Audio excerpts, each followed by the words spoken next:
తాకట్లో ఉన్న మీ బంగారాన్ని విడిపించి ఆ రోజు ఆన్లైన్ రేటుకి కొంటాం. Sharma gold company. నమస్కారం, వెల్కమ్ టు సుమన్ టీవీ. నేను గీతాంజలి. విశ్వావసు నామ సంవత్సరంలో ద్వాదశ రాశుల వారి జాతక ఫలితాలు ఏ విధంగా ఉన్నాయో తెలుసుకుందాం. వివరించేందుకు ప్రస్తుతం మనతో పాటు ఉన్నారు శ్రీచక్రపీఠం వ్యవస్థాపకులు, ప్రముఖ జ్యోతిష్య పండితులు బ్రహ్మశ్రీ ప్రదీప్ జోషి గురువు గారు. వారితో మాట్లాడదాం. గురుగారు నమస్కారం అండి. శ్రీమాత్రే నమః. ఈ విశ్వావసు నామ సంవత్సరంలో మకర రాశి వారి జాతక ఫలితాలు ఏ విధంగా ఉన్నాయో తెలియజేస్తారా? విద్యుద్ధామ సమప్రభాం మృగపతి స్కంధస్థితాం భీషణాం కన్యాభిక్కరవాలకేట విలసదస్తాభిరాసేవితాం హస్తైశ్చక్రగధాసికేట విశికాంశ్చాపం గుణం తర్జనీం బిభ్రాణాం అనలాత్మికాం శశిధరాం దుర్గాం త్రినేత్రాం భజే.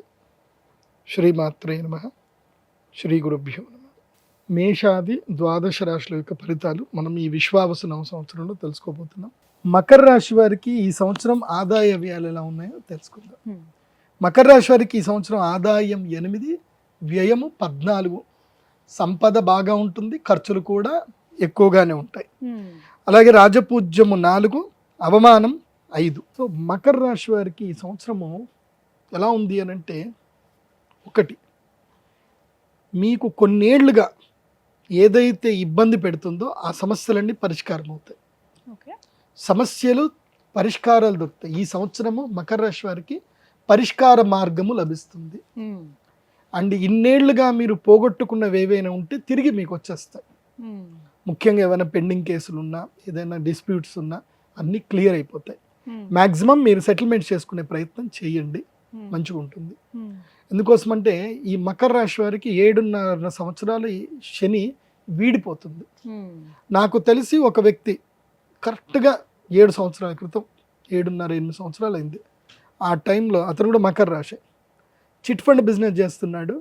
మధ్యలో ఒక 2 చిట్టీలు కట్టలేదు. 2 చిట్టీలు కట్టలేదంటే ఏకమేడ కూలిపోయినట్టే, 2 కట్టకపోతే. సో కూలిపోయింది. అతని మీద అందరు క్రిమినల్ కేసులు పెట్టేశారు. అతను ఏం చేశాడు, వచ్చిన లాభాలతో అయితే అతను కొన్ని ల్యాండ్లు అయితే కొని పెట్టుకున్నాడు. అవేమైందంటే 7.5 సంవత్సరాలు వాడు గనక అప్పుడు గనక ఏళ్ళనాటి శని పట్టుకోకపోయి ఉంటే వాడు ల్యాండ్ అమ్మేస్తాడు. ఏంటి, ల్యాండ్ అమ్మేసేవాడు. ఆ ల్యాండ్ శంకర్పల్లిలో కొన్నాడు. శంకర్పల్లి దగ్గరనే ల్యాండ్ కొన్నాడు. అప్పట్లో 7.5 సంవత్సరాల క్రితం చాలా తక్కువ రేట్ ల్యాండ్ కొన్నాడు. డిస్ప్యూట్ అయిపోయి ఆ ల్యాండ్ కాస్త కోర్టు లాగేసుకుంది. అంటే కోర్టులో ఇరుక్కుపోయింది ల్యాండ్. ఇప్పుడు ఆ ల్యాండ్ వాల్యూ ఎంత అయింది అని అంటే, వాడికి అప్పులు తీర్చగా కూడా వాడికి డబ్బులు మిగులుతాయి. దాదాపు 30 కోట్ల డబ్బులు వచ్చేంత ల్యాండ్ అది. ఇప్పుడు 30 కోట్లు. అప్పట్లో వచ్చిన లాభానికి 3.5 కోట్లకో 5 కోట్లకో కొన్నాడు. ఇప్పుడు అది 30 కోట్లు అయింది. సో ఇప్పుడు శని వల్ల లాభం జరిగిందా నష్టం జరిగిందా అంటే లాభమే జరిగింది. కాకపోతే 7 సంవత్సరాలు ఇబ్బంది పడిపోయాడు, ఇబ్బంది పడ్డాడు. అట్లాగే ఒక పెద్ద కంపెనీ కూడా ఉంది, చాలా పెద్ద కంపెనీ. ఎప్పుడైతే తెలుగు రాష్ట్రం ఏర్పడిందో అప్పుడు వాళ్ళందరూ జైలుకి వెళ్ళారు. ఇప్పుడు వాళ్ళందరూ కూడా బయటకు వస్తారు. వాళ్ళ ఆస్తులన్నీ ఈడీకి అటాచ్ చేసుకున్నారు. చాలా పెద్ద కంపెనీ, పేరు చెప్పను కానీ ఓ బంగారం అన్నమాట. గ్రీన్ బంగారం అనే కంపెనీ పేరు. ఇది వ్యవసాయం బంగారం కంపెనీ పేరు. సో ఇప్పుడు వాళ్ళకు కూడా డబ్బులు రాబోతున్నాయి. సో వాళ్ళ క్లయింట్స్ అందరికి కూడా డబ్బులు వచ్చేస్తాయి, అందరికి పరిష్కారం దొరుకుతుంది. అట్లా మకర రాశి వారికి ఇప్పుడు పరిష్కార మార్గం దొరుకుతుంది. సో ఎన్నేళ్లుగా మీరు బాధపడుతున్న వాటన్నిటికి కూడా సమస్యలు దూరం అయిపోతాయి. You will be the happiest person. So clear అయిపోతాయి. ఎవరికి బాగా కలిసి వస్తుందండి? ఏ రంగంలో ఉన్న వాళ్ళకి మకర రాశి? ముఖ్యంగా రియల్ ఎస్టేట్ రంగంలో ఉండే వాళ్ళకి బాగుంటుంది. భూమి బంగారము నమ్ముకున్న వాడికి ఎప్పటికైనా బాగానే ఉంటుంది. సో వాళ్ళకి బాగుంటుంది, ఉద్యోగస్తులకు బాగుంటుంది, ముఖ్యంగా విదేశీ యోగానికి ప్రయత్నం చేసే వాళ్ళకి కూడా బాగుంటుంది. కాకపోతే ఖర్చులు ఎక్కువ అవుతాయి. ఈ సంవత్సరం ఖర్చులు ఎక్కువగా ఉన్నాయి. మంచిదే, ఇళ్ళు కానీ భూములు కానీ ఏమన్నా ఉంటే కొనుక్కోండి. ఈ సంవత్సరము మకర రాశి వారికి ఏంటంటే పట్టిందల్లా బంగారం బాగుంది. 2.5 సంవత్సరాలు అదృష్ట యోగం ఉంటుంది. ఇటు గురువు అనుగ్రహిస్తాడు, ఇటు శనిగ్రహం కూడా అనుగ్రహిస్తాడు. ఏదో గురువు ఏదో 6వ స్థానంలో ఉన్నాడు కాబట్టి శత్రువులు కూడా మిత్రులుగా మారిపోతారు. ఇప్పటి వరకు మిమ్మల్ని ద్వేషించే వాళ్ళు కూడా మీ నుంచి ఏదన్నా ఒకటి ఆశిస్తారు, మీకు మిత్రులుగా మారిపోతారు. ఈ విధంగా మకర రాశి వారికి ఈ సంవత్సరం ఉన్నత స్థితి ఉంది, లాభాలు ఉన్నాయి, బాగుంది. కాకపోతే మీరు తగ్గాలి, తగ్గకపోతే కష్టం. ఎందుకోసమంటే ఈ శ్రవణ నక్షత్ర జాతకులు ఎట్లున్నారంటే, వీళ్ళ జీవితంలో ఒక్కసారి నెగిటివ్ వచ్చింది అనుకోండి, ఆ నెగిటివ్ల నుంచి బయటకు రారు, అక్కడనే పడి ఏడుస్తూ ఉంటారు. సో కాబట్టి శ్రవణ నక్షత్ర జాతకులకు చెప్పడం ఏంటంటే మీరు తప్పకుండా నన్ను కలవండి.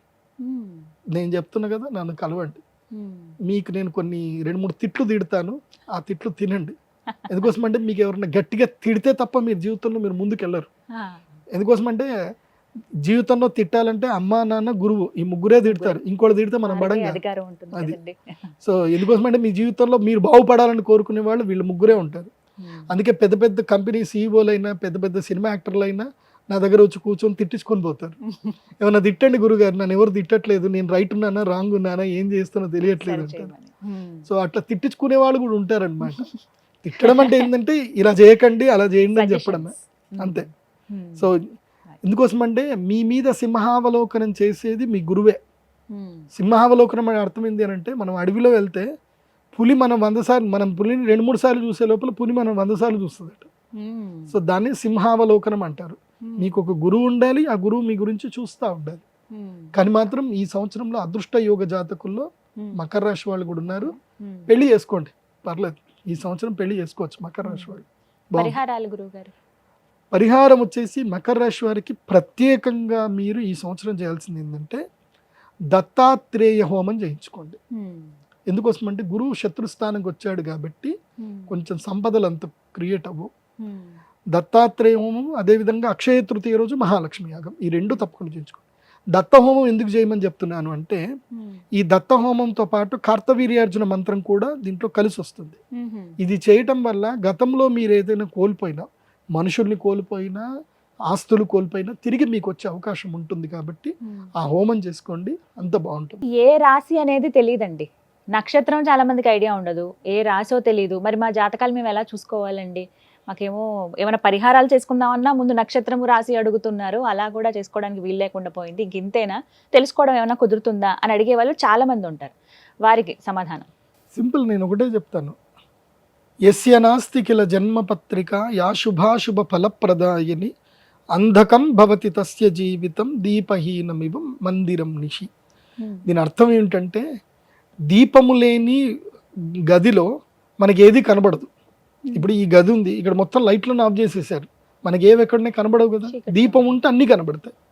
సో అట్లాగే జాతకం లేని వ్యక్తికి తన జీవితంలో తను ఎక్కడున్నాడు అంటే, ఈ కాలచక్రంలో తనకి మంచి పొజిషన్లో ఉన్నాడా చెడ్డ పొజిషన్లో ఉన్నాడా ఎక్కడ తెలియదు. అది తెలియజెప్పేదే జాతకం.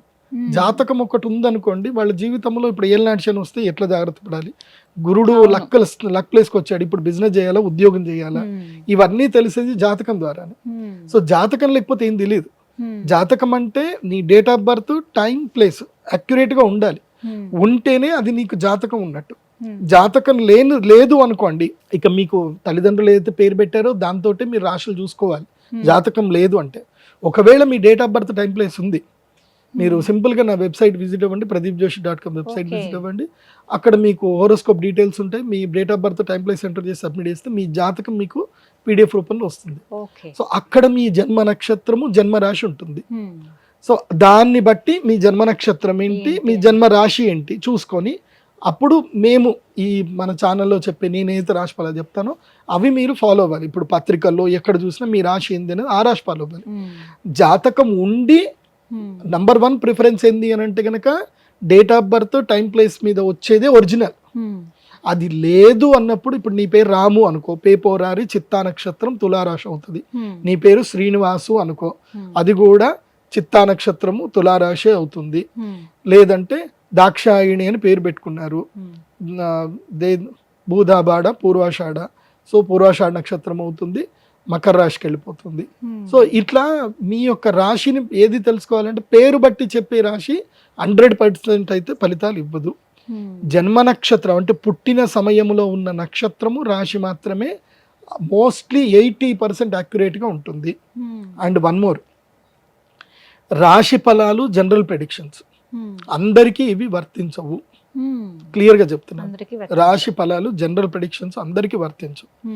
నీకంటూ నీ ప్రత్యేకమైన దశ అంతర్దశలు ఉంటాయి, అవి మాత్రం నీకు మాత్రం వర్తిస్తాయి 100%. రాశి ఫలాలు జనరల్ ప్రెడిక్షన్ అంటే అప్ టు 60 to 80% యాక్యురేట్గా ఉంటాయి. 60% అయితే కన్ఫర్మ్, 80% వరకు కొంతమందికి యాక్యురెన్సీ ఉంటుంది. కానీ నీకు 100%, 80 to 100% యాక్యురెన్సీ రావాలి అని అంటే దశాంతర దశలు తెలుసుకోవాలి. సో ప్రతి ఒక్క వ్యక్తికి దశాంతర దశలు డిఫరెంట్గా ఉంటుంది. ఇప్పుడు మీరున్నారు, మీ అక్క చెల్లెలు ఉన్నారు, మీరందరూ ఇంట్లో ఒకే ఆర్థిక పరిస్థితుల్లో అందరూ ఒకే ఇంట్లో ఉంటున్నారు. కానీ అందరికి ఎవరి అదృష్టం వాళ్ళదే, ఎవరి నాలెడ్జ్ వాళ్ళదే, ఎవరి యోగాలు వాళ్ళదే. ఒకే ఇంట్లో ఉండే ఆడపిల్లలు, ఒక ఆవిడ తక్కువ చదువుకొని ఉండి పెళ్లి చేసుకున్న తర్వాత ఆవిడకి అదృష్టం రావచ్చు, ఒక ఆవిడ బాగా చదువుకొని జీవితాంతం ఉద్యోగం చేస్తూనే ఉండొచ్చు. చదువున్నంత మాత్రాన అదృష్టం వస్తుందని లేదు, చదువు లేనంత మాత్రాన దురదృష్టం అవుతారని లేదు. సో అదృష్ట దురదృష్టాలు చదువు మీద, స్కిల్ మీద పనిచేయవు. స్కిల్ అనేది జస్ట్ ఏదో బూస్టప్ చేయడానికి పనిచేస్తుంది తప్ప ఎంత స్కిల్ ఉన్నా అదృష్టమే పనిచేస్తుంది. లైక్ ఎగ్జాంపుల్ చెప్పాలంటే రజనీకాంత్ గారు, ఆయన్ని నార్మల్ వ్యక్తి చూస్తే ఆయన స్వయంగా చెప్పారు, నేను ఒక గుళ్ళో కూర్చున్నప్పుడు నన్ను బిచ్చగాడు అనుకొని ఒక ఆవిడ డబ్బులు వేసి వెళ్ళింది. అప్పుడు నేను నవ్వుకున్నాను.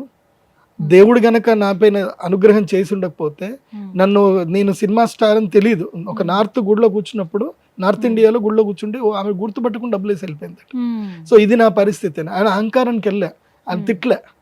సో భగవంతుడు నన్ను ఇట్లా కరుణించాడు అన్న ఒక పాజిటివ్నెస్ లో ఆయన గొప్పవాడు. ఆ గొప్పతనం అనేది అందరికీ రాదు. అలాంటి బుద్ధి, అలాంటి విచక్షణ ఉంటే తప్ప దేవుడు అదృష్టాన్ని ఇవ్వడు అందరికి. రూపము, యవ్వనము, గుణము, సద్గుణం కాదు, అదృష్టం అనేది భగవంతుడు ఇవ్వాలి. అది ఇస్తే అది ఎవరికి ఇవ్వాలో వాళ్ళకే ఇస్తాడు. దానం ఎవడు చేస్తాడో, ఎవరికైతే ఇచ్చే గుణం ఉంటుందో, ఎవరికైతే పంచే గుణం ఉంటుందో వాడికే భగవంతుడు అదృష్టాన్ని ఇస్తాడు, ఊరికే అందరికి ఇవ్వడు.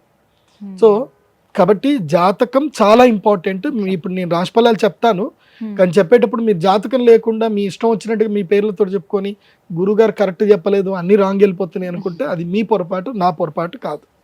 సరిగ్గా సరి చూసుకుని ఎవరి రాశి ఏదో, నక్షత్రం ఏదో చూసుకుంటే సరిపోతుంది. ధన్యవాదాలు గురుగారు, నమస్కారం.